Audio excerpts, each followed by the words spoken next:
Hello friends, parasol GS पे आपका स्वागत है। मित्रों, कैसे हैं आप लोग? फ्रेंड्स, 30 सितंबर को आपके पास 116 दिन शेष हैं। अब ये 115 दिन में आपको प्रारंभिक परीक्षा पे पूरी तरह से जुटना होगा और आपको अपनी यहाँ पर 100% ऊर्जा देनी होगी। यहाँ पर बीपीएससी के लिए देखिए, प्रारंभिक परीक्षा के संदर्भ में आपका जो पूरा नोटिफिकेशन है ये आपके जुलाई के फर्स्ट वीक में आएगा। तो यहाँ पर एक सबसे बड़ी बात है कि 30 सितंबर को आपने परीक्षा में बैठना है। अब इस 30 सितंबर के लिए सबसे बड़ा यहाँ पर ये सेक्शन है कि अभी तक 4 मुद्दों पे आपने काम किया कि नहीं। इन्हीं 4 मुद्दों को हम यहाँ पे डिस्कस करेंगे और बात करेंगे कि आखिर प्रारंभिक परीक्षा को बिल्कुल 100% बहुत ही श्योरिटी के साथ आप किस तरीके से निकाल सकते हैं। तो हम बहुत बेसिक बातों पे बात करेंगे। सबसे पहली बात ये है कि मित्रों, क्या आपका डायरेक्शन क्लियर है?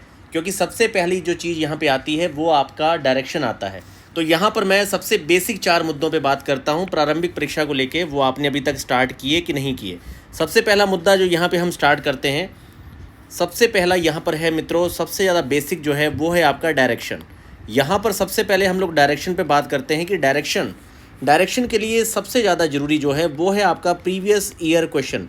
आपने अभी तक बीपीएससी के 67, 68 और 69 बीपीएससी की परीक्षा को मैंने आपसे कई बार, ये लगभग ये मुझे लगता है 20वीं वीडियो होगी जिसमें मैं यही बात आपसे कहने जा रहा हूँ, क्योंकि है ही बेस ये बिल्कुल बेसिक्स है कि अगर आपने लास्ट 3 ईयर्स के क्वेश्चन को अगर आपने कम से कम 10 टाइम्स नहीं पढ़ा तो फिर बताइए किस तरीके से आपको डायरेक्शन पता चलेगा। आपको कैसे पता चलेगा कि बिहार स्पेशल पे कौन से ऐसे तथ्य हैं, कौन से ऐसे सेक्शन हैं जो मुझे तैयार करने हैं। अब इस तरीके से आपको बिहार के नोट्स के नाम पे कोई भी व्यक्ति कोई भी नोट्स दे सकता है, लेकिन अगर आपने लास्ट 10 ईयर्स और सबसे ज़्यादा 67, 68, 69 बीपीएससी की परीक्षा को कई बार सॉल्व किया है तो आपके पास डायरेक्शन क्लियर होगा कि भाई जो इतिहास है और जो आपका बिहार का इतिहास और भूगोल है, यहीं से लगभग 10 से 12 या 14 प्रश्न रहने हैं। इसके अलावा लगभग 7 से 10 प्रश्न बिहार के करंट के रहने हैं। ये सारा मिला के मामला 25 के आसपास जाएगा। तो ये आपके पास बात कैसे आएगी? ये मूल्यांकन जो है ये तभी आएगा ना जब आप लास्ट 10 ईयर्स के क्वेश्चंस को बहुत अच्छे से स्टडी करके अपना एक बेस बनाएंगे। तो सबसे पहली बात यहाँ पर है जो मैं सबसे ज़्यादा प्राथमिकता दे रहा हूँ प्रारंभिक परीक्षा के लिए, कि आप अपना डायरेक्शन क्लियर करने के लिए तुरंत 69 बीपीएससी के पेपर को कम से कम 4 बार पढ़िए। आपके कल का जो पूरा दिन है, कल के दिन में आपको 69 बीपीएससी के पेपर को ही कम से कम 3 या 4 बार पढ़ना है और हर सब्जेक्ट का लिखिए कि पॉलिटी में इतने क्वेश्चन आए हैं, इतने फैक्चुअल थे, इतने जो आपके क्वेश्चन हैं वो आपके आर्टिकल बेस आए थे, कॉन्सेप्ट लेवल पे कितने क्वेश्चन आए थे, जो डिफ़िकल्टी लेवल है वो कितने क्वेश्चन थे, ताकि आपको मैसेज मिले कि भाई आपको अपनी तैयारी को किस दिशा में और किस लेवल पे लेके जाना है। जैसे आपको पता अगर है कि भाई लास्ट ईयर आपका जो है वो विश्व रिकॉर्ड जो है लंबी कूद का वो 18 से 19 फीट है, तभी तो आप उसके अकॉर्डिंग 16.5-17 फीट कूदने की प्रैक्टिस करेंगे। अगर आपको पता ही नहीं है तो भाई बंदा ऐसे ही चल देगा, हार के आएगा।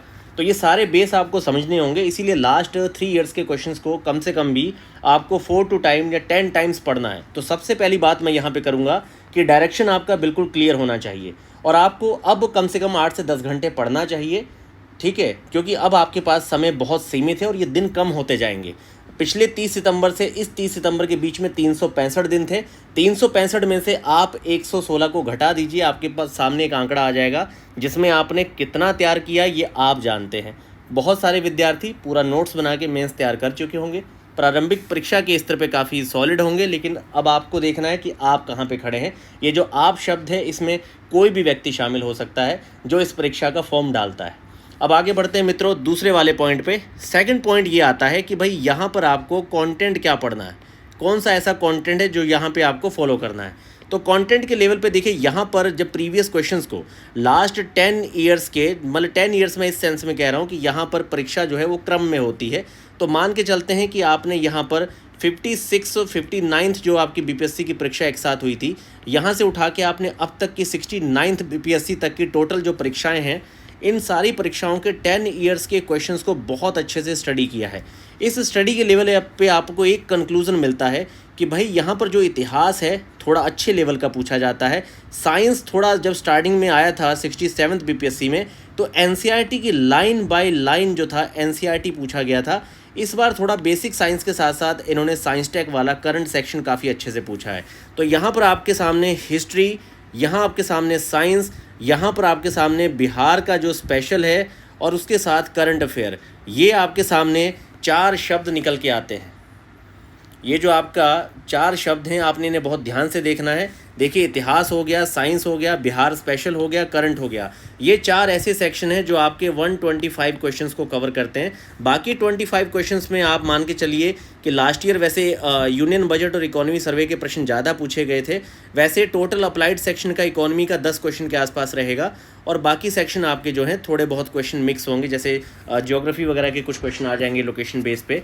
ठीक है, तो इस तरीके से आपके बाकी सारे सेक्शन पॉलिटी वगैरह कवर होंगे। लेकिन सबसे बड़े सेक्शन जो कम से कम आपको 120 क्वेश्चन यहाँ पे देंगे वो हिस्ट्री, साइंस, बिहार स्पेशल और करंट है। अब एक बार फिर से इन सारे सेक्शन पे हम लोग बात कर लेते हैं कि यहाँ पर आपको क्या ध्यान देना है। मित्रों, थोड़ा ध्यान दीजिएगा यहाँ पर। देखिए, जो करंट अफेयर है, करंट अफेयर में क्या है कि आपको ये देखना है कि करंट अफेयर में आपका एप्टीट्यूड कैसा है।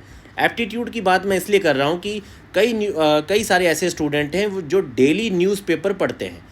अब जो डेली न्यूज़पेपर पढ़ते हैं उन विद्यार्थियों को तो यहाँ पे समस्या नहीं है, क्योंकि जो डेली न्यूज़पेपर पढ़ते हैं वो लगभग मान के चलिए 75 to 80% ऐसी जो जर्नल आपके बड़े इवेंट्स होते हैं उन्हें पता रहता है कि किस देश में कौन से राष्ट्राध्यक्ष आए हैं या फिर किस देश में किस तरीके का विवाद चल रहा है और उस देश की सीमा वगैरह, मैप्स वगैरह वो देखते रहते हैं। तो इन लोगों का तो 75 to 80% जो करंट है बहुत अपडेटेड रहता है, जो डेली रेगुलर न्यूज़पेपर या फिर किसी साइट को फॉलो कर रहे हैं, डेली का करंट डेली कवर कर रहे हैं। तो इन्हें तो लास्ट में देखिए एक एनुअल मैगज़ीन कवर करनी है। अब उसके साथ ही अगर आपका एप्टीट्यूड नहीं है इस तरीके से न्यूज़पेपर बहुत अच्छे से पढ़ने का, कोई आपका एक अच्छा बेस सोर्स नहीं पढ़ने का, तो मैं आपको सलाह दूंगा कि आप लोग मंथली मैगज़ीन बहुत अच्छे से कवर करिए। अब मंथली मैगज़ीन आप कोई भी पढ़ सकते हैं, आप क्रॉनिकल पढ़ सकते हैं, घटना चक्र पढ़ सकते हैं, या फिर आप किसी का भी जो सोर्स आपको एक मिल रहा है जो कि मंथली लेवल पे आपको करंट अफेयर प्रोवाइड कर रहा है, जैसे कि पैरुसल जीएस का भी मंथली करंट जो आपका बीपीएससी के लिए है ये हम सारा आपको प्रोवाइड करवा देंगे। अभी जनवरी से लेके मई तक का सारा नोट्स आपको प्रोवाइड करवा दिया जाएगा। उसके बाद आपके जून से लेके 31 अगस्त तक का आपको नोट्स प्रोवाइड करवा दिया जाएगा। बाकी फिर भी मैं आपसे कहूँगा कि आप लोग स्पीडी मैगज़ीन को बहुत अच्छे से पढ़िए। ये अच्छी मैगज़ीन है, स्पीडी मैगज़ीन को बहुत अच्छे से पढ़िए। और साथ में अगर मंथली पढ़ना चाहें तो क्रॉनिकल का भी जो पतली वाली 35 से 40 रुपये की मैगज़ीन आती है उसे आप फॉलो कर सकते हैं। दूसरी बात यह है कि मंथली बहुत सारे ऐसे यूट्यूबर हैं जो मंथली आपको क्वेश्चन या फैक्ट्स करवाते हैं। जैसे कि हमने अभी मई के 200 प्लस आपको क्वेश्चंस की मैंने एक वीडियो चैनल पे डाली है, आप एक बार उसको देख के देखिएगा, आपको बहुत ही महत्वपूर्ण न्यूज़ मिलेगी। और हमने डेली अपने करंट अफेयर के लिए, मैं आपको एक चीज़ बताना चाहता हूँ यहाँ पे मित्रों, डेली करंट अफेयर के लिए हमने 14 मई को एक इनिशिएटिव शुरू की है जिसको हमने एक भी दिन ब्रेक नहीं किया है। और ये आपकी जो है लगातार परीक्षा वाले दिन तक, ये आपकी 29 सितंबर तक बिल्कुल भी ब्रेक नहीं होगी। आप डेली हमारा जो करंट अफेयर का शॉर्ट है, इस डेली करंट अफेयर के शॉर्ट में हम लोग क्या करते हैं 6 to 9 जो सबसे मोस्ट इंपॉर्टेंट फैक्ट्स हैं इनको कवर करते हैं। एक तरह से 210 से लेकर 250 के बीच के जो मोस्ट इंपॉर्टेंट आपके क्वेश्चन है करंट अफेयर के, वो मात्र आपके 20 मिनट में, अगर आप महीने में सिर्फ 20 मिनट का भी, रोज़ के सिर्फ 50 सेकंड का भी योगदान दें तो यहाँ पर आपका करंट अफेयर बहुत अच्छा होता जाएगा। क्योंकि करंट अफेयर मान के चलिए कि अगर हम ये लास्ट मई से लेकर सितंबर तक का कवर करेंगे तो कम से कम भी यहाँ पर आपको 1300 प्लस क्वेश्चन एमसीक्यूज़ तो मेरे शॉर्ट से ही आपको प्राप्त हो जाएंगे। तो ये शॉर्ट आपके लिए बहुत ज़्यादा इंपॉर्टेंट है जो हमने 14 मई को स्टार्ट किया है। एक बार आप प्लेलिस्ट में जाके मई और जून को चेक कीजिएगा, आपको इसकी गुणवत्ता का एहसास होगा। अब इसके बाद बात करते हैं करंट के बाद कि इतिहास का सेक्शन आपको कहाँ पढ़ना है। तो देखिए, इतिहास के सेक्शन में 2 तरह की चीज़ें हैं। जहाँ तो आप यहाँ पर घटना चक्र का जो पूर्व अवलोकन, जिसको रिव्यू वॉल्यूम भी कहते हैं, पूर्व अवलोकन भी कहते हैं, घटना चक्र के रिव्यू वॉल्यूम के साथ आप चाहें तो आप किरण कंपटीशन पूरा कवर कर लीजिए। अगर ये बहुत बल्कि और लेंदी है तो आप घटना चक्र के रिव्यू वॉल्यूम्स के साथ स्पेक्ट्रम की बुक को अच्छे से कवर कर लीजिए। आपका यहाँ पर जो पूरा इतिहास है बहुत अच्छे से तैयार रहेगा। कई विद्यार्थी जो नेट और जेआरएफ की परीक्षा देते हैं वो आर्य कंपटीशन का भी जो इतिहास है वो पूरा पढ़ लेते हैं, क्योंकि वो भी बहुत ज़्यादा डिस्क्रिप्टिव है। लेकिन आप घटना चक्र के रिव्यू वॉल्यूम और स्पेक्ट्रम, इससे बाहर मत जाइए, इससे ज़्यादा आपको नहीं पढ़ना है। या फिर इन दोनों किताबों को छोड़ के हिंदी माध्यम के स्टूडेंट किरण कंपटीशन अकेली पढ़ सकते हैं, उनका इतिहास बहुत अच्छा हो जाएगा। बस एक काम और करिएगा, आप लोग यूपीएससी, यूपी पीसीएस और ख़ास तौर पे बीपीएससी के आप लोग इतिहास के जो आपका हिस्ट्री सेक्शन है इसके आप प्रीवियस ईयर क्वेश्चंस ज़रूर प्रैक्टिस कीजिएगा, क्योंकि यहाँ से आपकी कॉन्सेप्ट बहुत अच्छी होगी और आपको बहुत ही बढ़िया गुणवत्ता के प्रश्न भी मिलेंगे, जो आपको हो सकता है कि उसमें से कई सारे प्रश्नों के आपको उत्तर ना आते हों। बाकी मित्रों, एक चीज़ मैं और कहूँगा, जब भी आप पढ़ते हैं थोड़ा कंप्लीटनेस के साथ पढ़िए। अगर आपने हड़प्पा सिविलाइजेशन पढ़ा है तो वहाँ पे गाय और घोड़े का अंतर क्लियर कर लीजिए कि कहाँ से घोड़े की मुद्राएं मिली हैं, कौन सा पशु वहाँ पे मिला, कौन सा नहीं मिला, उत्खनन करता उसके कौन थे, और साथ ही साथ वहाँ पर जो मेन आपके प्लेसेस हैं उसकी करैक्टरिस्टिक क्या है, विशेषताएं क्या है, कौन सी सामग्रियाँ पाई गई हैं, कहाँ पे डॉकयार्ड मिला है, कहाँ पे आपका वाटर रिजर्वायर मिला है। इस तरह की सारी चीज़ों को, कॉन्सेप्ट्स को क्लियर करते जाइए, और इन्हें क्लियर करने का एक बहुत अच्छा माध्यम प्रीवियस ईयर क्वेश्चन भी होता है। इसलिए मैंने आपसे कहा कि यूपी, यूपीएससी, बीपीएससी के प्रीवियस क्वेश्चन लगाइए, क्योंकि एक स्टेट अथॉरिटी कमीशन के द्वारा आपके लिए प्रश्न बनाए जाते हैं, वो भी एक बहुत अच्छे पैनल के द्वारा। तो ये प्रश्न तो सबसे अच्छे हैं, मार्केट के किसी भी टेस्ट से ज़्यादा अच्छे जो कमीशन कंडक्टेड आपकी परीक्षाएं हैं, इसके प्रश्नों का स्तर बहुत अच्छा होता है। इसके बाद बात करते हैं साइंस पे। तो मित्रों, साइंस पे एक छोटा सा काम है कि साइंस पे आपने क्या करना है। आपने यहाँ पर अरिहंत पब्लिकेशन की साइंस की जो है एनसीईआरटी का जो है वो सार आता है, ठीक है। आपने इसको परचेज कर लेना है, और इसके साथ आपने साइंस के करंट अफेयर को बहुत अच्छे से पढ़ना है। करंट अफेयर मतलब कि यहाँ का जो साइंस टेक सेक्शन है उसे बहुत अच्छे से पढ़ना है। बाकी यहाँ पर आपको एक काम और करना है, बीएसएससी के साइंस के क्वेश्चन आपको जरूर सॉल्व करने हैं, क्योंकि इसका स्टैंडर्ड बहुत अच्छा है बिहार के लिए, ठीक है। तो इतने से आपको समस्या आगे नहीं आने वाली है यहाँ पर। इसके बाद हमारा एक सेक्शन बचा है, वो बिहार स्पेशल। तो यहाँ पर आपको बिहार स्पेशल पे क्या पढ़ना है।